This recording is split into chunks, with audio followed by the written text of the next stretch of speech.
AP Telangana మధ్య బనకచెర్ల వివాదం ముదురుతోంది. బనకచెర్లకు అనుమతులు ఇవ్వొద్దని కేంద్ర పర్యావరణ శాఖకు మంత్రి ఉత్తమ్ విజ్ఞప్తి చేశారు. గోదావరి బనకచెర్ల లింక్తో గోదావరి నీటి వాటాల్లో తేడాలొస్తాయంటున్నారు. టీఓఆర్కు ఏపీ పెట్టిన రిక్వెస్ట్ను ఆమోదించొద్దని కోరారు. ఈ మేరకు కేంద్ర అటవీ శాఖ మంత్రి భూపేందర్ యాదవ్కు మంత్రి ఉత్తమ్ కుమార్ రెడ్డి డీటెయిల్డ్గా లేఖ రాశారు. ట్రిబ్యునల్ సూచనలను ఏపీ ఉల్లంఘిస్తోందని మంత్రి ఉత్తమ్ లేఖలో రాసుకొచ్చారు.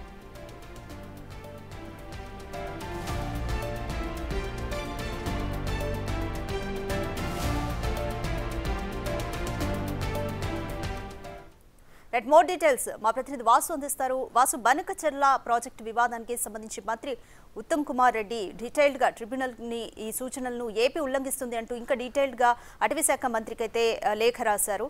మోర్ డీటెయిల్స్ ఎలా ఉన్నాయి?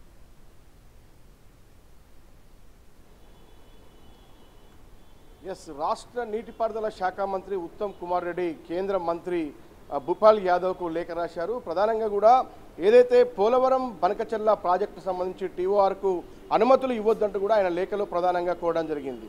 అయితే ఇప్పటి వరకు కూడా పోలవరం అనుమతులను అతిక్రమించి నిబంధనలను ఉల్లంఘించి నిర్మాణాలు చేపడుతున్న నేపథ్యానికి సంబంధించి కూడా గతంలో సుప్రీంకోర్టుతో పాటు మరోపక్క ట్రిబ్యునల్తో పాటు టీఎస్సీ టెక్నికల్ ఎక్స్పర్ట్ కమిటీ ఇచ్చినటువంటి నిబంధనలన్నీ కూడా ఉల్లంఘిస్తుందన్న అంశాన్ని ఆయన లేఖలో పేర్కొన్నారు. గతంలో పార్టీలకు ఏదైతే జలశక్తి మంత్రి కూడా లేఖ రాసిన నేపథ్యం కావచ్చు, ఆర్థిక శాఖ మంత్రి కూడా ఉత్తమ్ కుమార్ రెడ్డి లేఖ రాశారు. మరొకసారి నిన్న ఎవరైతే పర్యావరణ మరోపక్క అటవీ శాఖ మంత్రి భూపాల్ యాదవ్కు ఆయన ఉత్తమ్ కుమార్ రెడ్డి లేఖ రాశారు. లేఖలో చాలా స్పష్టంగా ఏదైతే తెలంగాణ రాష్ట్ర నీటి హక్కులకు ఉల్లంఘన జరుగుతుంది, కేంద్రం ఇచ్చినటువంటి నిబంధనలను కేంద్రమే ఉల్లంఘిస్తుంది కాబట్టి మరోసారి పరిశీలించాలి. ఏపీ ఏదైతే డిపిఆర్లకు సంబంధించి కావచ్చు, ఇతర అనుమతులకు సంబంధించి కోరిన ఏదైతే నిబంధనలు ఉన్నాయో ఇటు పోలవరం బనకచెర్ల ప్రాజెక్టు అంశానికి సంబంధించి కూడా ఎలాంటి అనుమతులు ఇవ్వద్దంటూ కూడా ఉత్తమ్ కుమార్ రెడ్డి లేఖలో చాలా స్పష్టంగా పేర్కొనడం జరిగింది. అయితే 2005లో ఇచ్చినటువంటి అనుమతులకు సంబంధించి పోలవరం ప్రాజెక్టు ఆ నిబంధనలకు సంబంధించి ప్రాజెక్టులో ఈ కీలక మార్పులు చేస్తూ వస్తుంది ఏపీ పదే. అయితే ఈ నేపథ్యంలో 2011లో కేంద్ర ప్రభుత్వమే పనులు ఆపివేయాలని ఆదేశాలు జారీ చేసింది. దాన్ని మరోసారి ఎక్స్టెన్షన్ చేయాలని కూడా ఉత్తమ్ కుమార్ రెడ్డి లేఖలో పేర్కొనడం జరిగింది.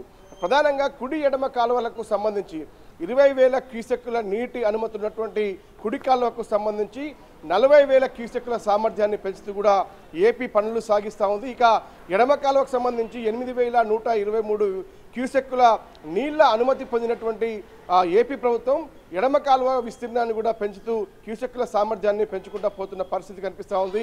ఖచ్చితంగా కూడా ఇది తెలంగాణ నీటి హక్కుల ఉల్లంఘనే అవుతుంది. కాబట్టి రెండు రాష్ట్రాల మధ్య నీటి సమస్యలతో పాటు అనేక రకమైన ఇబ్బందులు వచ్చే అవకాశం ఉంది. అంటే ఏపీ చేపట్టబోయేటువంటి బనకచెర్ల పోలవరం ప్రాజెక్టులకు సంబంధించి ఎట్టి పరిస్థితుల్లో కూడా అనుమతులు ఇవ్వద్దంటూ కూడా ఉత్తమ్ కుమార్ రెడ్డి మరో లేఖలో పేర్కొన్నాడు. మరి కేంద్రం చూడాలి ఏం చేయబోతోంది బనకచెర్ల ప్రాజెక్టుకు సంబంధించి, పోలవరం ప్రాజెక్టు సంబంధించిన ఏదైతే ఎక్స్టెన్షన్లకు సంబంధించి కూడా ఉత్తమ్ కుమార్ రెడ్డి మాత్రం ఎట్టి పరిస్థితుల్లో బనకచెర్లతో పాటు పోలవరం ప్రాజెక్టు నిబంధనలు ఉల్లంఘించి నిర్మాణం చేపడితే ఊరుకునే ప్రసక్తి లేదని మాత్రం ఆయన మరోసారి రాసినటువంటి భూపాల్ యాదవ్కు రాసినటువంటి లేఖలో స్పష్టం చేశారు.